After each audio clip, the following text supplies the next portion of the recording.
Hello student, myself Neeraj Singh and student welcome in Incredible Physics by Neeraj Singh. तो student जैसे कि आज का जो टॉपिक है, जैसे कि आप देख रहे हैं the units of measurement. Physics में जो 11th और 10th क्लास के जो स्टूडेंट 9, 10, 11, 12 उनके लिए बहुत यूजफुल है। यूनिट्स ऑफ मेजरमेंट, मेजरमेंट का में जो यूनिट्स यूज होती है और उसके बारे में आज स्टडी करें। तो यू नो स्टूडेंट्स, बेसिकली जो फिजिक्स में जो यूनिट्स मेजरमेंट के लिए जो यूज होती है वो 3 टाइप्स की होती है। जैसे कि फंडामेंटल यूनिट्स, जिसको हम लोग बेसिक यूनिट्स भी बोलते हैं। ओके स्टूडेंट्स, फंडामेंटल यूनिट्स यानी basic units, second one is supplementary units and third one इसको डिराइव्ड यूनिट्स। तीसरी कौन से? Derived unit. तो स्टूडेंट जैसे कि आप लोग बहुत अच्छी तरह से जानते हैं कि फंडामेंटल यूनिट्स केवल टोटल 7 होती है। जैसे कि मैंने इससे पहले वाले जो लेक्चर में आपको बताया था कि फंडामेंटल फिजिकल क्वांटिटीज होती है, 7 क्वांटिटीज होते हैं। तो वो 7 क्वांटिटीज के हिसाब से फंडामेंटल यूनिट्स की 7 यूनिट्स होती हैं। तो फर्स्ट है लेंथ के लिए मीटर, मास के लिए है किलोग्राम, टाइम के लिए है आपके which is called second, and electric current के लिए है एम्पियर, और थर्मोडायनेमिक्स टेम्परेचर के लिए केल्विन। और डॉट्स आप लोग जब सब जानते हैं स्टूडेंट की अमाउंट ऑफ सब्सटेंस जो कि केमिस्ट्री में यूज होता है, that is mole. And 7th one is a luminous intensity की कैंडिला। ठीक है स्टूडेंट, आप लोग एक चीज जरा बहुत ध्यान से देख रहे होंगे, मैंने जो भी नाम लिखे हैं, जो भी आपके यूनिट्स लिखे स्मॉल लेटर्स में लिखे हैं। देखिए मीटर है तो स्मॉल एम से लिखा है, किलोग्राम तो के छोटा लिखा है, सेकंड एम्पियर, देखिए एम्पियर जबकि एक साइंटिस्ट का नाम है तो नाम है, लेकिन जब इसको यूनिट की तरह यूज करते हैं तो इसके जो वर्ड्स यूनिट में लिखते हैं तो वो ए देखिए छोटा स्मॉल लेटर में लिखेगा। हमेशा ध्यान रखिएगा जितने भी यूनिट्स होती है वो इसके अगर वर्ड्स में आप लिख रहे हैं तो स्मॉल लेटर में लिखे जाते हैं। वर्ड्स की बात कर रहा हूँ। एम्पियर तो देखिए ए छोटा लिखा है, ऐसे केल्विन भी साइंटिस्ट का नाम है तो मगर के देखिए आपने स्मॉल लेटर में लिखा। ठीक है, मोल हो गया, कैंडिला हो गया। तो ये तो स्टूडेंट आपको समझ में, लेकिन एक चीज ध्यान रखिएगा स्टूडेंट, बहुत इंपॉर्टेंट चीज है।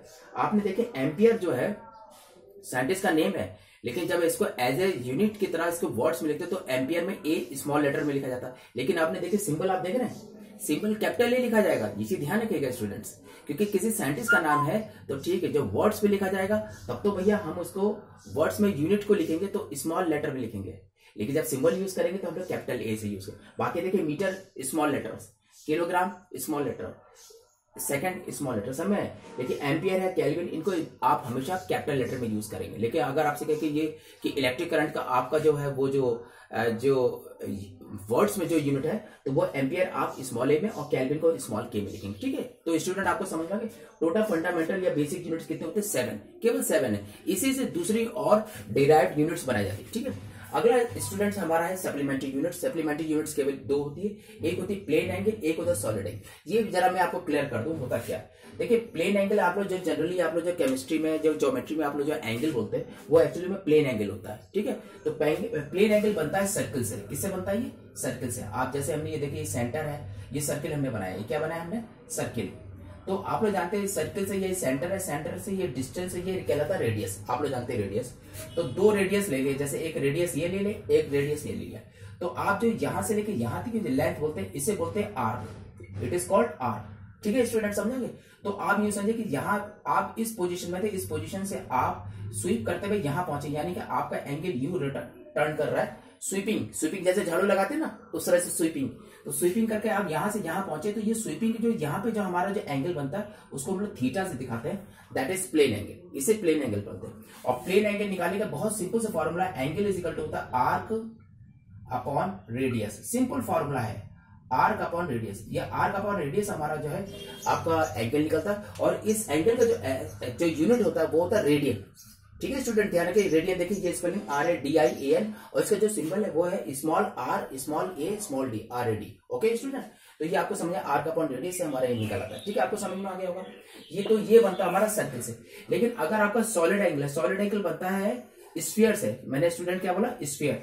आप देखिए यहाँ पे देखेंगे, यहाँ पे केवल x और y एक्सिस है, ये एक्सिस है, y एक्सिस, लेकिन यहाँ पे x y और z एक्सिस भी है। ये x एक्सिस, ये y एक्सिस, ये z एक्सिस। तो इसको आप लोग बोलते हैं स्फीयर। इससे क्या बोलते हैं आप लोग? स्फीयर। और आप जानते हैं ये सेंटर हो गया स्टूडेंट, है सेंटर ये हो गया, और यहां से यहां तक ये डिस्टेंस ये आपका रेडियस हो गया। ठीक है, तो हमने क्या करा, इसके सरफेस में एक एरिया ले लिया। ये देखिए आपको एरिया दिख रहा है, ये इट इज कॉल्ड एरिया।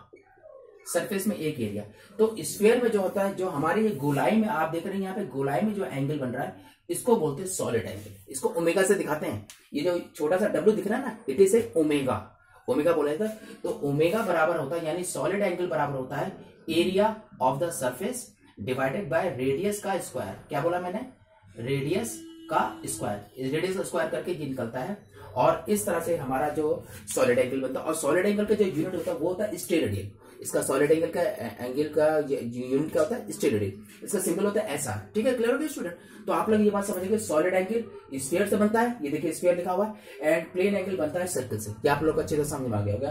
तो प्लेन एंगल का जो यूनिट होता है वो होता है रेडियन, सिंबल आरडी, और सॉलिड एंगल का होता है स्टेरेडियन। और ये प्लेन एंगल का फॉर्मूला होता है एंगल बराबर प्लेन एंगल बराबर आर का अपॉन रेडियस, और सॉलिड एंगल का होता है ओमेगा बराबर एरिया अपॉन रेडियस का square, area upon radius square. ठीक है, तीसरा यूनिट आप लोग जो पढ़ा है स्टूडेंट, आप लोग बहुत पढ़ा रहे होंगे, that is the derived unit. Derived unit की इनफाइनाइट होती है। सप्लीमेंट्री जो यूनिट्स होते हैं वो होते हैं हमारे कितने? केवल 2।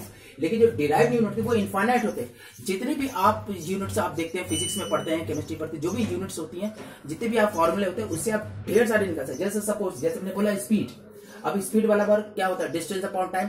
तो डिस्टेंस का एसआई यूनिट होता है मीटर और टाइम का होता है सेकंड। तो मीटर सेकंड इनवर्स, ये एसआई यूनिट होगा स्पीड का। ठीक है, एक चीज स्टूडेंट मैं आपको और एक चीज बता रहा हूं, देखिए डिराइव्ड यूनिट में 2 तरह के होते हैं। एक आपने देखा, जैसे कि आप सपोज मान लीजिए वर्क का अगर मैं तुमसे आपसे बोलूंगा स्टूडेंट्स कि वर्क का एसआई यूनिट क्या होगा? क्या बोला मैंने? एसआई यूनिट बोला। तो एसआई यूनिट आप बोलेंगे जूल। क्या बोलेंगे? जूल।